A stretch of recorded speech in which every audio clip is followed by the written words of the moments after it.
Welcome back to Rowing with the Homies, where I am pairing the rhythm of a healthy exercise routine with exploration of current events, big ideas, and our mental health. I'm Finn Los. Today is Saturday, May 3rd. As always, my goal is to create a space where we can engage with important topics in a way that's both informative and reliable, which is always important, while perhaps inspiring a bit of movement. And just a few episode notes before I really dig in. An early apology for a couple of things. One, there's construction going on outside the house, so hopefully the noise quality won't be too bad. Also, I may have gone a little overboard with the research on this episode, so feel free to jump around, speed up the playback, or skip to the parts that you're interested in. It might run a little long. And finally, shout out and thank you for Eva's help in thinking about this topic and helping me to come up with some additional ideas to discuss. And today I'm diving into a concept that's always interested me. It's sort of the intersection of biology and philosophy. And we're going to be talking about human consciousness. We'll explore what it is, how scientists are trying to understand it, and how it connects to different part of our experiences. So hopefully you get something out of it. Maybe you're listening along with your own workout. But in any case, let's get started. And so what's been on my mind has been the puzzle of consciousness. And this has been something that I've been interested in my whole life, but it was really peaked recently as some recent research has been done on not just what consciousness is, but how we develop it and where it comes from. So when I say consciousness, what I'm talking about is this really hard to quantify subjective awareness. Maybe you can think of it as like the inner movie screen where you experience your thoughts or your feelings. It's the experience of being you. It's my experience of being me. It's what it's like to be me. And as scientists try to understand where this sense of self comes from,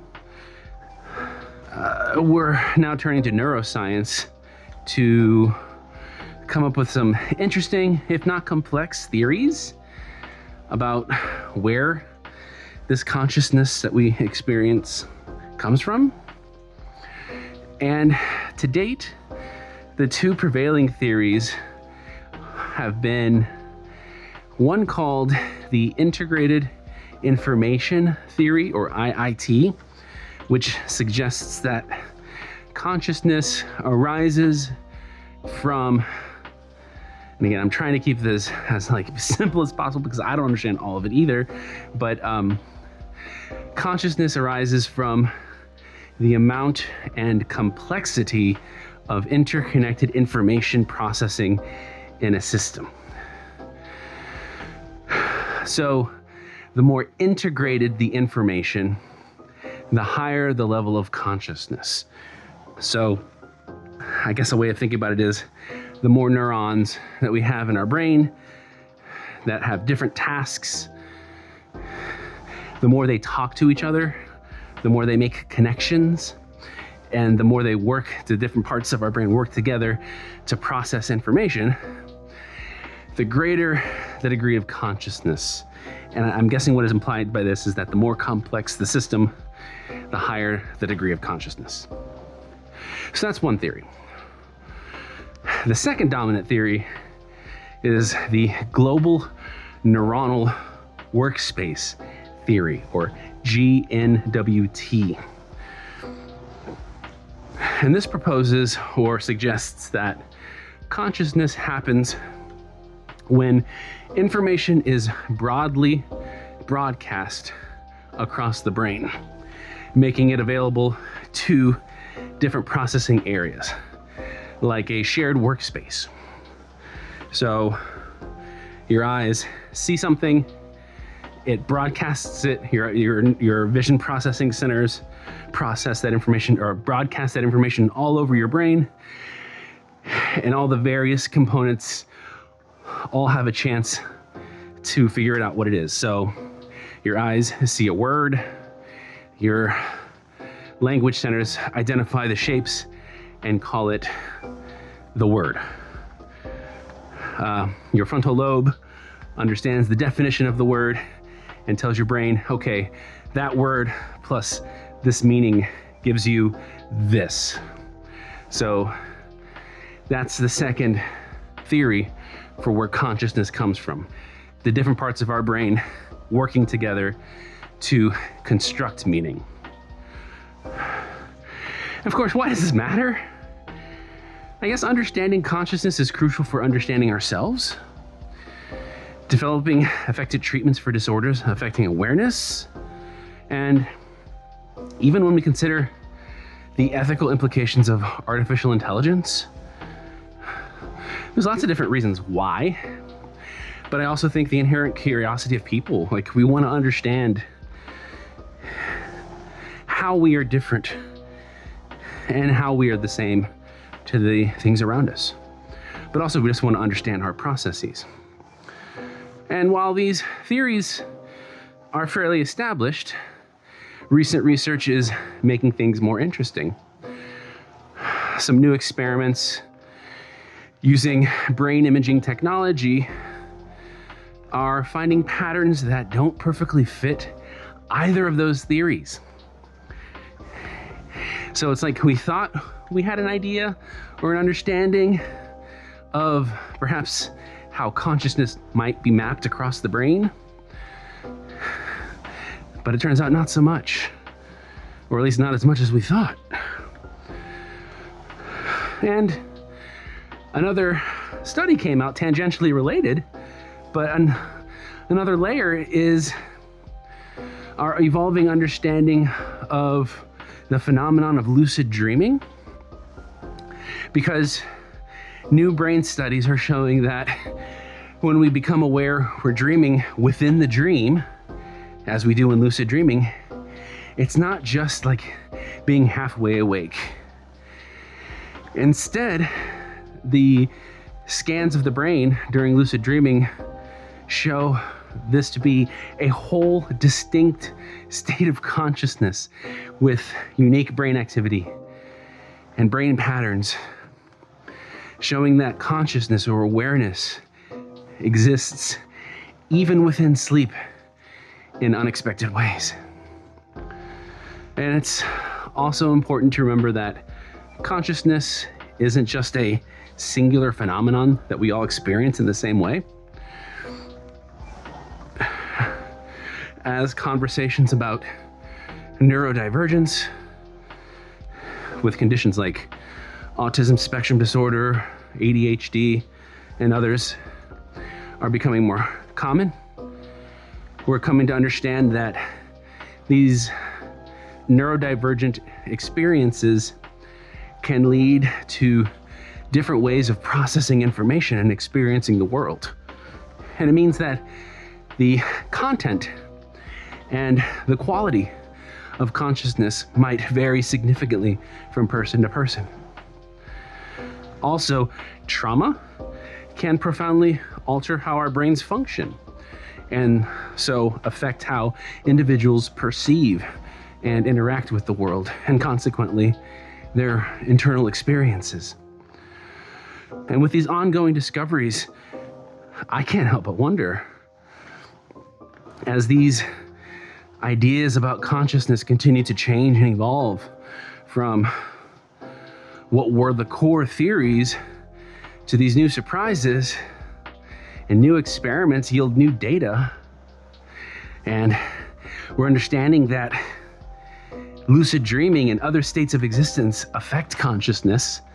I don't know if we can ever really grasp what it is or understand if it's experienced in the same way by everyone. It's the basic philosophical question.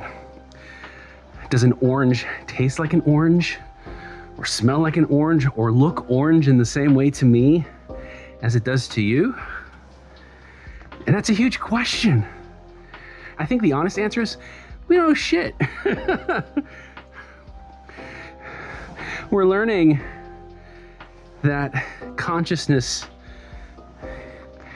is incredibly complex and multifaceted as a biological process that's deeply tied to brain activity, but with huge variations from person to person that we're only beginning to understand. And this exploration of what consciousness is and how it manifests really leads me to consider something else that is shaping our conscious experience, and that's sleep, and this is something that I brought up in a prior episode, but I think maybe my own consciousness, to make a meta joke here, is trying to make these connections. But when we don't get enough quality sleep, one of the first things that suffers is our ability to pay attention and to stay focused. And there's something called the spotlight function that the global neuronal workspace theory talks about. It's our ability to take control of what our consciousness does and focus it. It's harder for information to be clearly broadcast and processed, leading to that groggy and less aware feeling. In the same way, sleep deprivation can disrupt the complex communication pathways in our brain, potentially impacting the integrated information flow that the other theory highlights. So that feeling after a really bad night's sleep, where everything feels kind of hazy and disconnected, that could be our brain's way of showing us how crucial sleep is for maintaining a clear, integrated sense of self and awareness. And to go a little deeper into some of the areas that I was talking about before, this attempt to understand consciousness and the ongoing debates about where it comes from really should force us to consider the incredible diversity in how all of our brains function. Again, conditions like autism and ADHD, sensory processing sensitivities, and other forms of neurodivergence, all of these ways of being and ways of processing information present such a wide spectrum of how individuals experience the world, process information, and perhaps how their consciousness manifests. Because who's to say that neurodivergence itself isn't a form of differing consciousnesses, differing ways of thinking and feeling and experiencing the world? Because if consciousness is tied to how we integrate information, or how that information is broadcast across the brain, it makes sense that variations in brain structure and connectivity, as in neurodivergent individuals, could lead to different conscious experiences.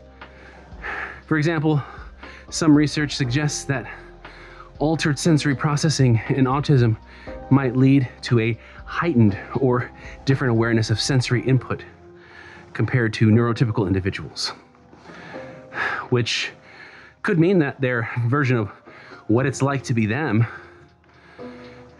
how they experience a crowded room or a specific texture of something, is a wholly different experience than for neurotypical people.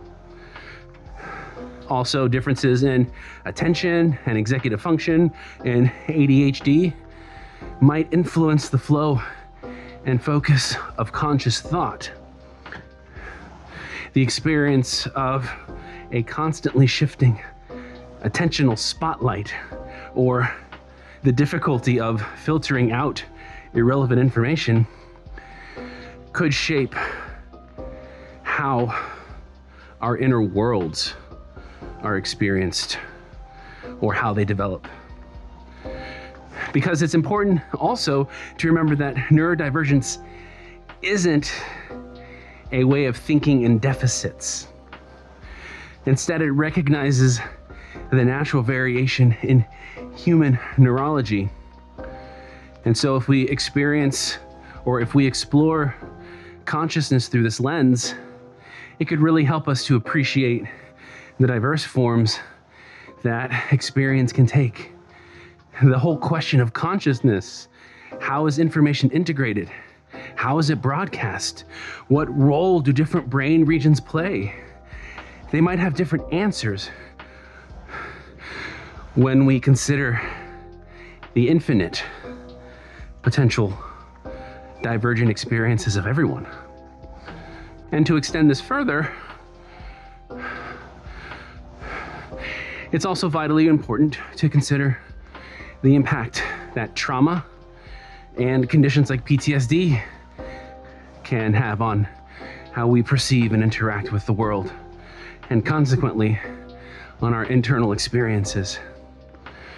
While distinct from neurodivergences that often have a developmental origin, trauma can fundamentally alter brain function and structure and lead to significant shifts in consciousness. For individuals who have experienced trauma, the way sensory information is processed can be hypervigilant, constantly scanning for threats. This can lead to a state of heightened awareness, but often at the cost of feeling overwhelmed or unable to fully relax and be present. The internal narrative can be dominated by intrusive memories or flashbacks, intense emotional states, which hijack the present moment and shape conscious experience in the present because prior experiences are overlaid. Dissociation, which is a common coping mechanism in response to trauma, can also alter consciousness and can range from feeling detached from one's body or emotions to experiencing gaps in memory or a sense of unreality. And I only laugh because that resonates very greatly with me in my own experiences. And in these states, how one might consider the typical integration of sensory input, emotions, and thoughts get disrupted and lead to a fragmented or altered sense of self and awareness. The chronic stress associated with PTSD can also impact cognitive functions like attention and memory, which further influence the flow and content of conscious thought. It can create a persistent state of internal unease or hyperarousal, making it difficult to engage fully with the present and experience a calm, integrated sense of being. Understanding how trauma can reshape conscious experience is vital, especially when we consider conditions like depression. The feeling of being on autopilot or experiencing a dull awareness can be compounded or intertwined with the effects of past traumas. And recognizing these different influences on our internal world can be a crucial step in understanding and supporting individuals with diverse experiences. And it leaves me wondering,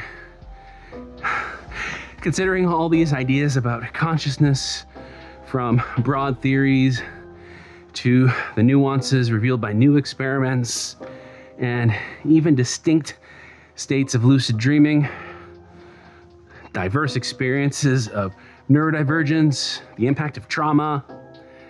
I mean, can we ever really know what consciousness is? Or if it's the same for everyone? Because experiments are designed to be normalized, but normalization is inherently ignorant of the vast diversity of experiences of individuals. So it's a huge question. And with the information we have right now, there is no yes or no. The fact that we're seeing different patterns of brain activity associated with different states of awareness indicates that consciousness manifests in many ways and in many forms. So while certain core aspects of consciousness, like subjective awareness, might be fundamental to human experience, the content and the quality of that awareness could vary greatly from person to person. So we'll never know, probably. But we are gaining increasingly sophisticated tools and frameworks and language to explore the various facets. We're peeling back the layers of consciousness, even if the core of what it means remains something that is elusive. And that exploration is crucial. As we consider intelligence in general and all the various ways it might manifest in the universe and in our world. And that really gets me thinking about artificial intelligence, especially as AI is becoming more and more integrated in our daily lives. This ongoing quest to understand our own consciousness with all its mysteries and variations, it really throws the rapid development of AI into a fascinating light for me. It's like we're trying to understand the workings of a biological supercomputer while simultaneously building a digital one, an artificial one. Because as we speak, in the present tense, AI is making huge leaps. We've got programs that can generate images from text prompts or music or movies or animations, conversations. And it's easy to get swept up in the hype and wonder if we're on the verge of creating something truly conscious. What happens if the AI wakes up? How many movies have we seen about that? So it's not like it's a new idea. But now we're actually perhaps approaching that edge. If we think about what we were just unpacking, about the fragile and complex nature of human consciousness, we still don't fully understand its biological sources and underpinnings, and yet we're trying to build a conscious entity from scratch using code and algorithms. One of the key distinctions, though, that keeps me grounded, I guess, is the idea of embodiment. Our consciousness is so deeply tied to having physical form to experiencing the world through senses, to the constant feedback between our brains and our physical selves. And at least as I understand it, AI exists purely in the digital realm. Yes, it's connected to the data sensory inputs that we give it, and it processes that data. But can it feel the way that we feel just through descriptions that we give it? Does it have the biological feedback of an aching muscle? Like, does it say, oh man, my CPU hurts after a particularly hard data crunch? Does that lack of physical experience fundamentally limit its potential for consciousness as we understand it? Many researchers and scientists and philosophers argue that consciousness is inherently linked to having a body and interacting with the physical environment. And what about emotions? Our feelings are so integral to our conscious experience. They color our perceptions. They literally change the shape of our memories. AI can recognize and respond to emotional cues in language and mimic emotional expression. But will it ever become more than just an echo, a mimicking? And then there's these, what we consider to be, if not human qualities, then at least qualities of conscious intelligence, like intrinsic motivation and understanding. So if an AI solves a complex problem or creates a piece of art, is it driven by a desire to understand or desire to create? Or will it always be simply at the behest of those who give it the input? Can it truly know what the words mean that it spits out at us? Know it in the same experiential way that we do? Or is it a really complex pattern recognition system and never anything more? And of course, as we externalize the conversation about consciousness and intelligence to artificial existences like AI, it really does potentially help us to understand ourselves better. Maybe the evolution of AI to more and more complex forms will allow us to explore our own experiences of consciousness more deeply. But for now, as impressive as AI is becoming, it still feels fundamentally different from human consciousness. It lacks that subjective, what it's like to be us that we all experience. And as we continue to grapple with the mysteries of our own minds and our own experiences, it highlights just how far we still have to go in understanding what it means to be aware. It's a humbling thought, and one that I actually find very pleasing and very comforting. I think some mysteries are good and maybe should stay mysteries. But as we explore consciousness, both artificial and biological,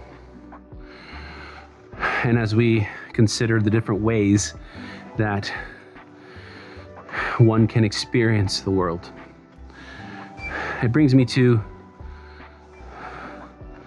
my closing segment. And today, Depression feels like being on autopilot. And my own experience with dysthymia and depressive symptoms often feels like the opposite of consciousness in a way. A kind of fading conscious awareness, maybe a descent into a fog, where things like my perceptions of the world and my own sense of being get dulled. So that sort of directionlessness of being on autopilot, it really feels connected to this idea of consciousness. It's like the part of me that actively engages with the world, that is present in each moment, gets its volume turned down. I go through the motions, I do what I need to do, I can talk with people, I can complete tasks, but it feels like it's out of habit, and it doesn't have the fullness or richness of full awareness.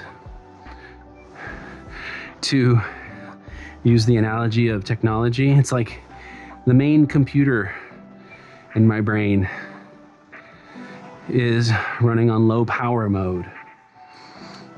And if we think back to the theories of how consciousness might arise, that idea of information being broadcast widely across the brain to be processed. When we're experiencing depression or depression-like symptoms, it feels like that process of understanding and connecting the ideas, that spotlight gets turned down. Our ability to focus gets diminished. The information is still there. The sights and the sounds and all of our senses are still coming in. And some automatic function is doing the work, but things aren't being fully felt or experienced. It's like the spotlight has a weak bulb. Depression can feel like a drain on our internal drive to do and to be, the desire to engage and to pursue, or even enjoy, all become harder to access. It's not that they go away, but the depression makes it feel very difficult to reach for them. The vibrancy of experience gets diminished. The richness of my own thoughts and feelings get flattened. The connections that I have with people become difficult to maintain because the energy required to be fully present just isn't there. It's harder to connect when I feel like a part of me is inaccessible. And the tough thing about this feeling of dulled awareness is how it can actually change how we process things. Our consciousness is shifted. Our thoughts become more negative. We become more self-critical. And the potential future of things can feel distant and unappealing.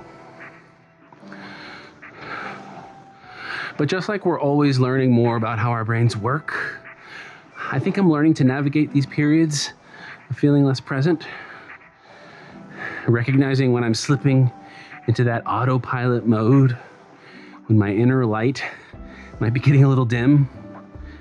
And that's a form of awareness in itself.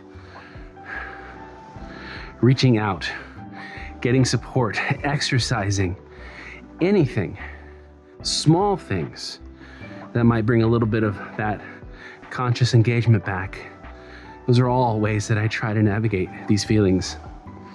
And it's a constant process. This getting through the fog. But even when things feel really muted, the potential for that brighter, more engaged feeling to return is always there. And please remember that these experiences are mine. I don't ever assume to know how anyone else might be feeling or experiencing the world or their feelings. But I do hope that in sharing my thoughts and feelings that you might find some resonance, find some connection. But please, I'm not a professional. If you're feeling on that edge where things are overwhelming, or if you just want a hand to help pull you up a little, find somebody, call a friend, talk to a family member. There are resources for finding professional mental health practitioners. You're not alone. And that's the end of this episode. Another row completed and some deep diving into what I hope was an interesting conversation and topic. As always, thank you so much for joining me.